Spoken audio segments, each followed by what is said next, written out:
My wife bought 5 horses using credit cards without my knowledge while I was out of the country. Uh-oh. We've reconciled after that rocky stage in our marriage, and we decided to sell the horses. She's sold 3 of the horses, but now 1 of the 2 remaining horses is sick.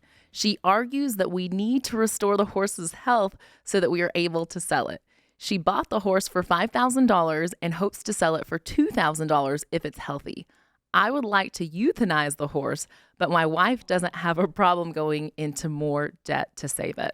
How do we define a limit on expenses for the horse's recovery, after which, if he doesn't get well, we can just decide for euthanasia? Oh, my goodness. George, are you sweating? I have a sordid past with horse-related questions on the show, Christina. If y'all know, I took a call a long while ago with Rachel, and I told a girl to sell the horse. That call is like legendary now. Yeah, and so to get this is not a trolling. Like someone actually sent this question in. This is not trolling from the booth guys.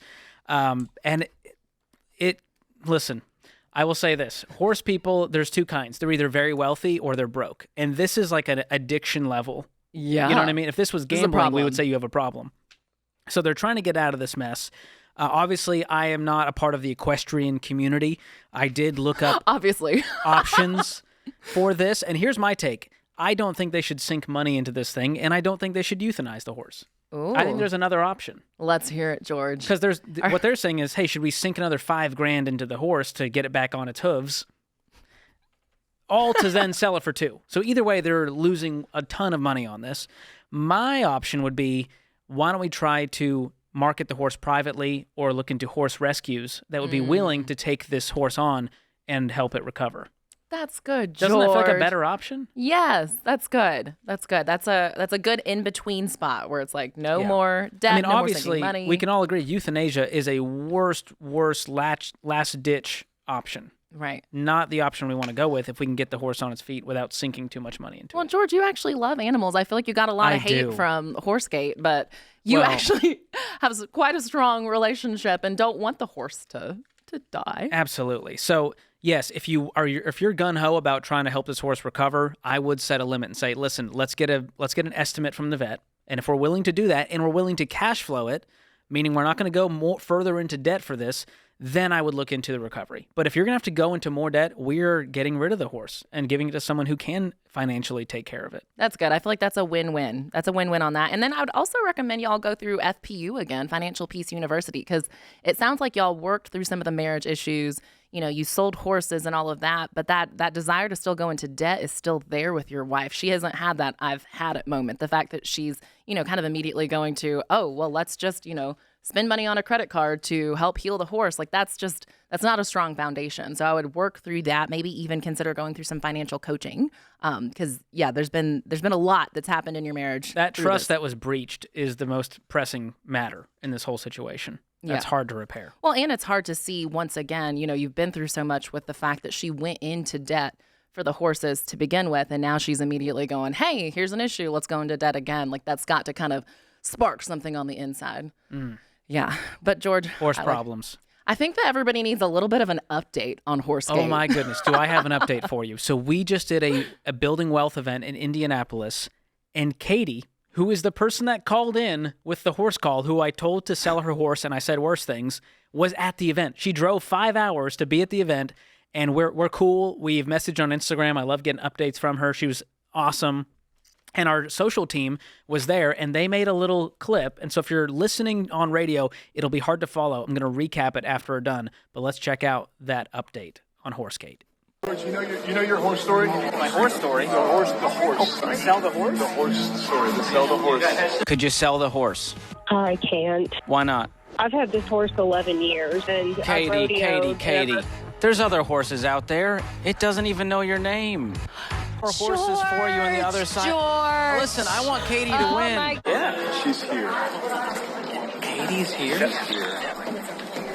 Did she bring the horse? And you were like kind of mean to her. Now you have to face her in person. I'm excited. We're friends now. We hang out on Instagram. All right, we're ready for the photo finally. Look at George. He even looks like me.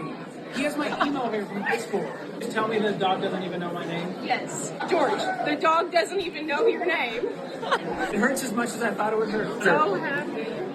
Can't go do anything without somebody YouTube. saying, what would George say? I hope the equestrian community Go can earn their horses. love I back. really hope they don't hate you. I don't hate you. That's all I'm telling them. Like, no, we're friends. You lit a fire under my butt. Oh, thank you so much. Wow. What an interaction. She stuck around. She came to the meet and greet. I signed her book. She gave me a picture of a new horse she got named Goose, and she nicknamed it George. And this comes up with her friend group, as it does with mine. A week has not gone by without mentioning this situation. And I signed her book, and I said, the horse does know your name. And so we had a beautiful full circle moment, and I got an update from her on where she's at with her debt-free journey. So when she called in, she was about $120,000 in debt, making about $36,000 working for the USDA full-time, and couldn't find a side hustle in her rural community. The horse was bringing in $300 a month. It was injured. She lost that side hustle.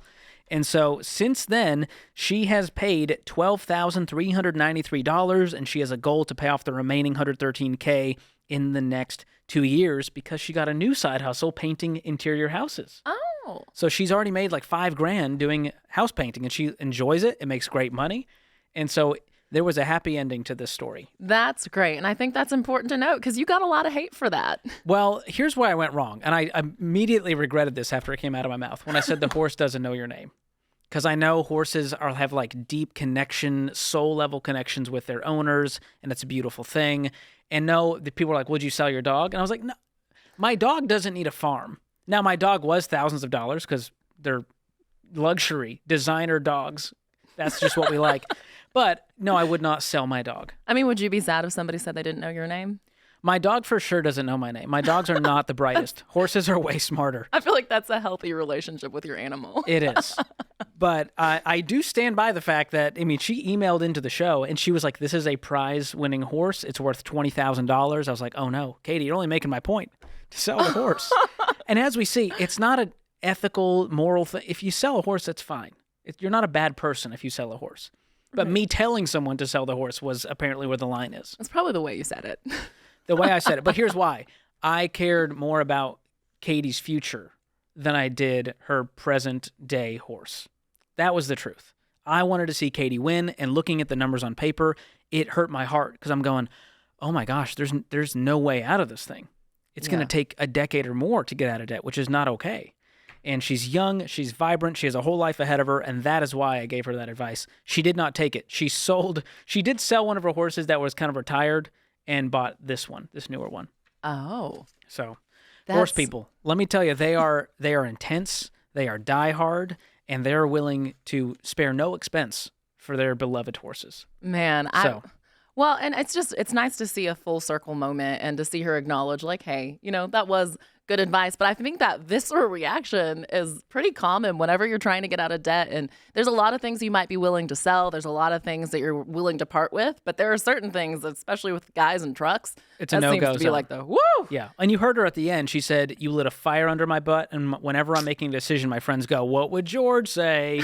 And so I like that I got into her head in that way. Just going, what could you do? Get creative. What are you willing to sacrifice so that the next 20 years of your life don't suffer in mediocrity, that you can actually get to where you want to go and not have anything hold you back? So that was the heart of it. Katie, you're awesome. If you're watching out there, we are cheering you on this debt-free journey, and I can't wait for your debt-free scream. Please bring the horse. Please bring the horse. I don't know if we can get in the That'll be lobby. a first. That'd be amazing. That would Dave will definitely love be a first. We're going to need a cleanup crew on that day.